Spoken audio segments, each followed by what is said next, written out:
오늘 말씀은 히브리서 1장 3절 말씀입니다. 이는 하나님의 영광의 광채시요 그 본체의 형상이시라. 그의 능력의 말씀으로 만물을 붙드시며 죄를 정결하게 하는 일을 하시고 높은 곳에 계신 지극히 크신 이의 우편에 앉으셨느니라. 아멘. 오늘 이 말씀에서는 예수님께서 하신 세 가지 일을 함께 살펴보려고 합니다. 예수님이 하신 일 중에 첫 번째 보면 이는 하나님의 영광의 광채시요 그 본체의 형상이시라 했습니다. 영광의 광채, 본체의 형상, 이 단어는 신약에서 딱 한 번만 쓰여진 단어들입니다. 광채라는 말은 이렇게 형상을 반영하는 이미지, 반향, 강렬한 어떤 빛, 이런 뜻을 가지고 있습니다. 그리고 본체 형상에서 쓰인 형상은 확실한 도장, 정확하게 깨끗하게 이렇게 찍은 어떤 그런 표현, 이런 식입니다. 그러니까 예수님께서는 하나님의 영광의 광채와 본체 형상을 정확하게 표현하신 분이다. 나타내신, 우리 가운데 실제로 나타나신 분이다. 이렇게 볼 수 있습니다. 제가 생각할 때 이 하나님과 우리와의 관계에서 가장 큰 문제라고 하면은 사실 존재의 인식의 문제는 아니라고 봅니다. 모두가 다 하나님의 존재를 인식하고 있다는 전제를 성경이 하고 있다고 봅니다. 그래서 그 로마서 1장에 보면 이 만물에 하나님의 영광이 다 보이기 때문에 저희가 핑계할 수 없다고 했습니다. 이거는 하나님의 존재에 대해서는 아무도 핑계할 수가 없습니다. 부정할 수 없다는 것이죠. 문제는 왜곡입니다. 하나님에 대한 왜곡된 것을 가지고 있다는 거죠. 그 왜곡이라고 해서 꼭 나쁜 쪽으로만 왜곡했다기보다는 너무 지나치게 미화되거나 아니면 어떤 다른 방식으로 우리가 종교심을 자극할 만한 방식으로, 그렇죠? 우리가 어떤 납득할 만한 방식으로 하나님을 왜곡해버렸다는 것이죠. 그래서 실제의 그 하나님의 영광의 광채와 그 본체의 형상이 되신 분이 눈앞에 나타나셨을 때 사람들의 반응이 어떻습니까? 우리 2000년 전에 예수님께서 이 땅에 오셨을 때 예수님이 내가 바로 그다, 하나님의 아들이다, 자신을 하나님이라고 예수님이 말씀하시는 그런 대목들이 나오죠. 딱 내가 하나님이다 이렇게는 안 하셨지만 모두가 하나님만이 하실 수 있는 어떤 그런 것을 예수님이 인정하시고 그와 같은 것을 자신을 표방하셨을 때에 사람들의 반응은 그렇습니다. 네가 하나님이라고? 어디 보자. 보다가 네 따위가 하나님이라고? 이렇게 나오는 거예요.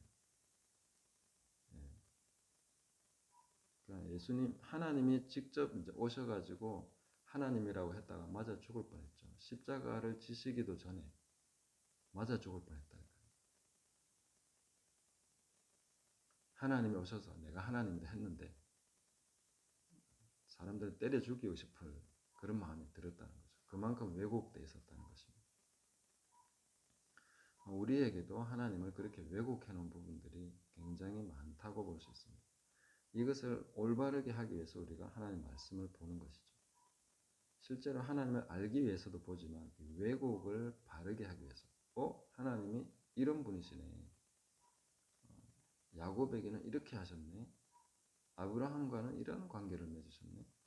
또 뭐 다윗에게는 이렇게 하시고 솔로몬과는 어떤 이렇게 하시고 이런 모든 그 케이스마다 하나님에 대한 왜곡을 바로잡을 수 있는, 그리고 신약 성경에서 특히 예수님께서 이 땅에 오셔서 행하시고 말씀하시고 하신 모든 것이 하나님에 대한 올바른 지식, 하나님을 바르게 알기 위해서 우리에게 나타내 보여주신 것이다. 이렇게 말씀하고 있는 것이죠. 실제로 하나님이 이 땅에 오셨지만 정말 아무도 알아보지 못했습니다.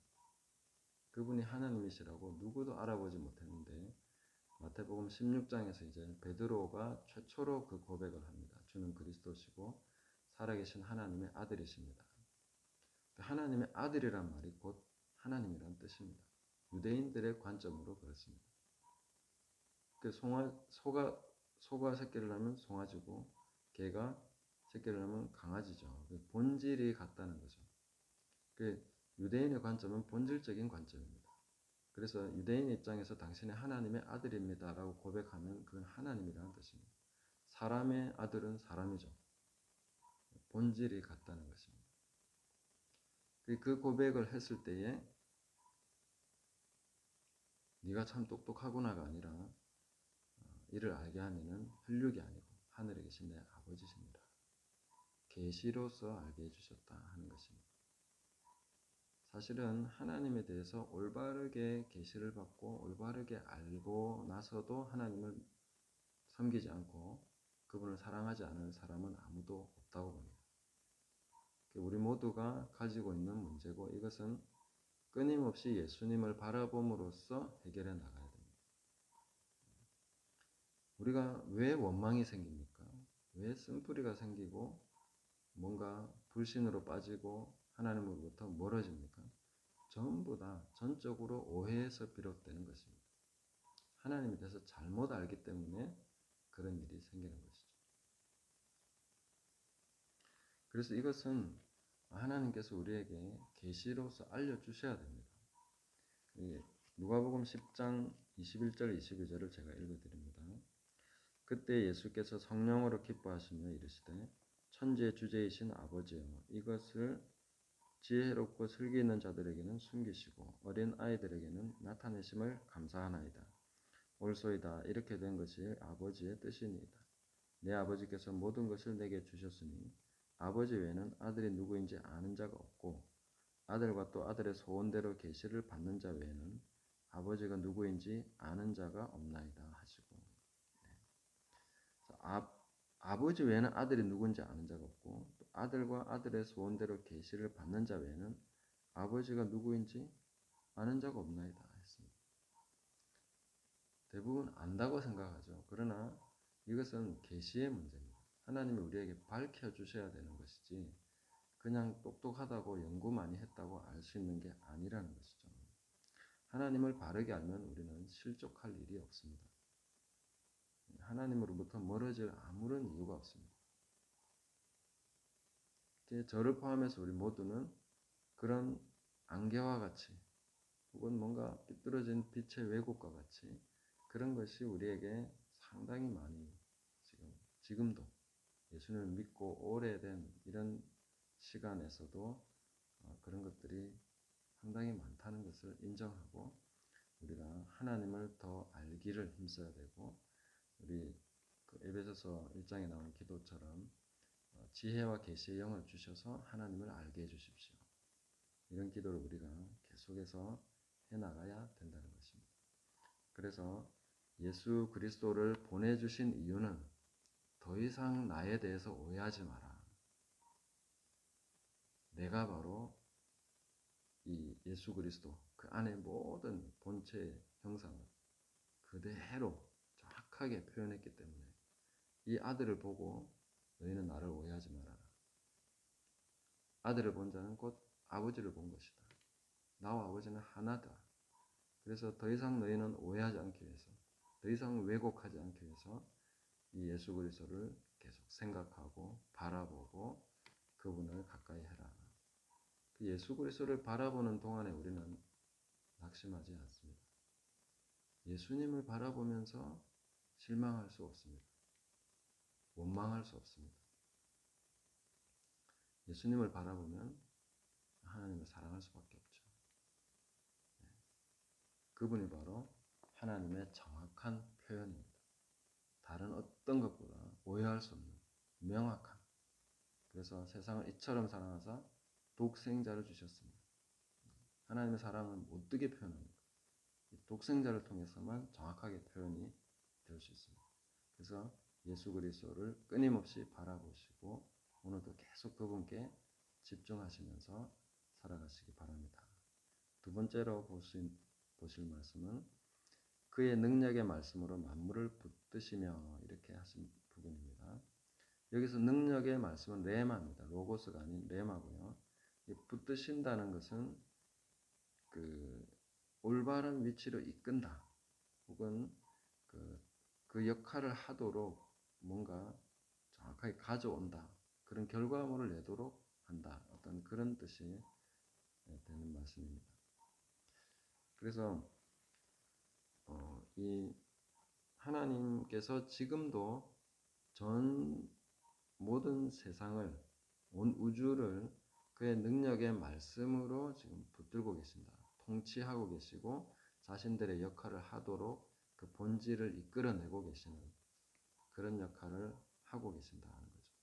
그것이 바로 레마의 말씀입니다. 그래서 우리가 가지고 있는 이 말씀은 로고스, 레마 이렇게 나눠서 생각해 볼 수 있는데, 이건 뭐 정확한 비유는 아닙니다만은 요즘 이렇게 비즈니스를 하거나 이러면 이제 제일 처음에는 어떤 문서나 이런 걸 통해서 뭔가 원하는 것을 상대방에게 주죠. 그리고 상대방이 그 원하는 것을 다 검토해보고 오케이 괜찮다 하면 어떻게 됩니까? 그 바로 사인하는 게 아니라 또 만납니다. 직접 만나서 여기에 관련된 실제적인 얘기들을 이제 주고받는 것이죠. 아주 세밀하고 뭔가 잘못될 수 있는 것이나 뭐 어떤 경우의 수들을 따져가면서 그렇게 얘기를 하고 좋습니다 하고 최종적으로 그 서류에 기록된 것을 딱 받아들인다는 거죠. 그런 것이 이제 로고스, 레마는 실무진이 만나서 실제로 얘기하는 것. 로고스는 이제 정확한 어떤 그 내용 그 자체를 이렇게 기록해 놓은 이런 것이다 볼 수 있는데, 뭐 100% 맞는 비유는 아닙니다만은 대략 그래도 이런 방향으로 한번 이해해 볼 수 있겠다 하는 거죠. 그래서 이 레마의 말씀이라는 것은 하나님께서 태초에 이제 천지를 창조하시면서 빛이 있으라 하신 그 말씀이 지금도 모든 만물을 빛이 있게 하고 있다는 것입니다. 현재에도 그 말씀의 능력이, 그 천지를 창조하실 때 한 번 말씀하신 그 능력이 지금도 전체 빛을 지금 주관하고 계십니다. 빛이 빛으로서 나타나도록 그 능력으로 지금 함께하고 계신다는 것이죠. 하나님은 항상 말씀과 함께 하시는 분이십니다. 한번 그 내뱉은 말씀은 회수하시지 않습니다. 그래서 하나님 말씀이 한번 나왔으면 그것은 정확하게 이루어지고 이루어지기 전까지는 회수되지 않습니다. 끝까지 그 능력으로 계속해서 말씀이 이루어질 때까지 역사하신다는 것이죠. 그래서 만물이 지금 제 역할을 하고 있구나, 우주가 지금 제대로 돌아가고 있구나 하는 것은 하나님의 말씀이 지금도 계속해서 능력으로 파워풀하게 이 전체를 제자리에 있도록 제 역할을 하도록 그 본질적인 것이 성격이 계속해서 이끌어져 나오도록 하고 계신다는 것이죠. 그것이 붙들고 계신다는 뜻입니다. 지금 현재도 그렇다는 것입니다. 지금도 제가 조명이 있어서 이렇게 할 수 있는데 이 빛이라는 존재 자체가 한번 그때 말씀하신 창조하실 때 말씀하신 그것 때문에 지금도 존재하고 있는 것입니다. 그렇다면 우리가 그분의 말씀을 의지한다는 것이 얼마나 든든한 것인가, 얼마나 정말 믿을 만한 것인가 하는 것을 우리는 기억하고 하나님의 말씀을 더욱더 확고하게 붙들고 믿고 의지해야 됩니다.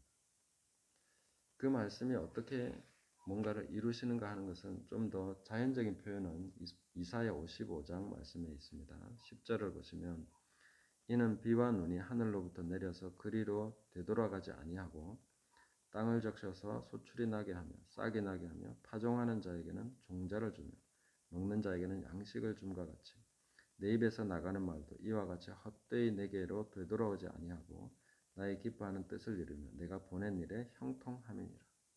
하나님의 말씀이 비와 같이 나에게 임하시면, 신명기 32장 1절 2절을 보시면 그 이슬과 같다, 맺히는 이슬과 같다, 채소 위에 담비와 같다 이렇게 말씀하시는데, 그 말씀이 내게 적셔지면 어떻게 됩니까? 채소 위에 비가 내리면 엊그저께도 막 비가 많이 내렸는데 그 채소 위에 내린 비의 역할이 뭐냐면 뿌리로 그 비가 물이 스며들면서 그 채소의 잎을 살리고 채소 본연의 어떤 그 열매, 그 이파리 이런 것들을 낼 수 있도록 역사한다는 거죠.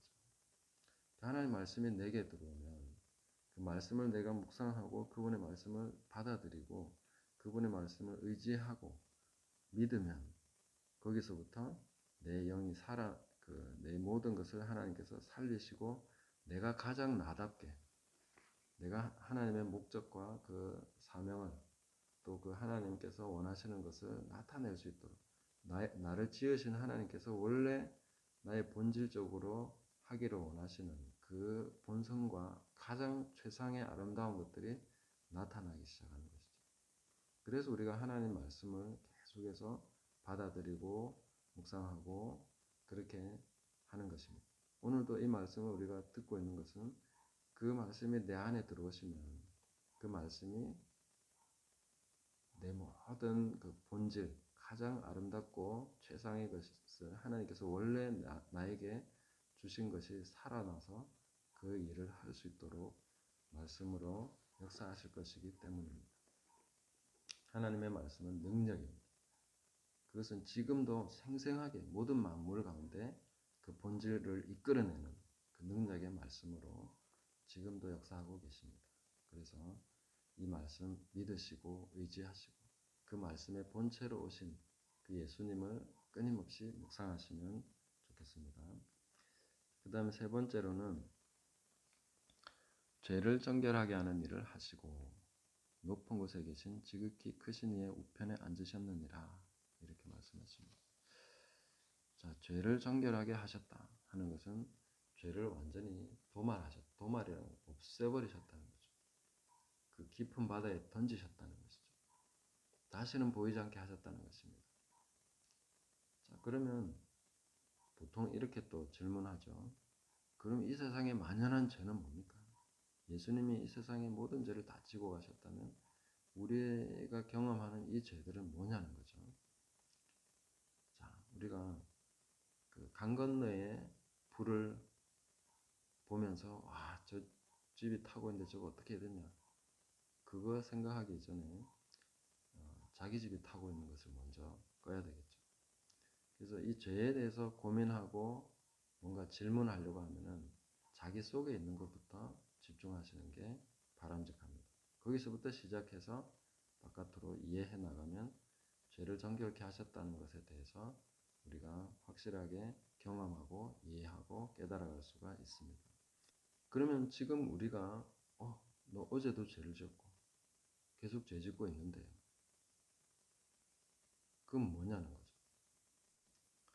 자, 먼저 죄에 대해서 오해하면 안 되겠죠. 예수님이 모든 것을 다 지고 가셨으니까 세상 어떤 사람도 이제 지옥 가지 않는다. 이런 식으로 이해하는 것은 바람직하지 않습니다. 예수님께서 모든 죄를 지셨다는 것은 그 모든 어떤 그 저주와 거기에 대해서 우리가 받아야 되는 형벌을 예수님이 대신 받으셨다는 것입니다. 그리고 그 죄의 어떤 본질적인 면에 대해서는 예수님께서 깨뜨리고 완전히 정결하게 하셨는데 그 죄로부터 파생된 결과물들이 이 세상에 널려 있습니다. 그것까지 예수님이 다 청소하셨다는 그런 의미는 아닙니다. 그럼 우리가 죄에 대해서 접근을 할 때에 항상 믿음으로 가야 됩니다. 예수님께서 나를 위해서 죽으셨다. 그리고 내가 그리스도와 함께 십자가에 못 박혔다. 이것을 믿고 내 죄는 예수 그리스도 안에서 완전히 도말해졌고 하나님은 이미 나를 용서하신 분이시다. 그래서 내가 회개할 때 회개 없이 그렇게 된다는 것이 아닙니다.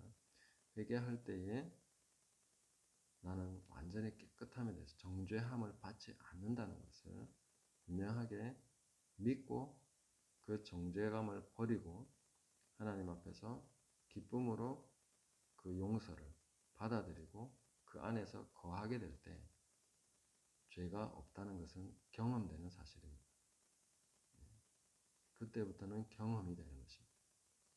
이것이 계속 반복됩니다. 또 그러다가 넘어져서 또 똑같은 죄를 계속 반복하는 것 같죠.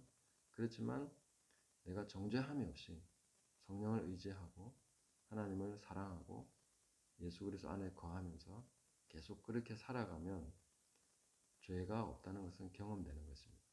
이 세상에서 우리가 완전히 죄 없이 살아갈 수 있습니까? 죄 짓지 않고 사는 것이 가능합니까?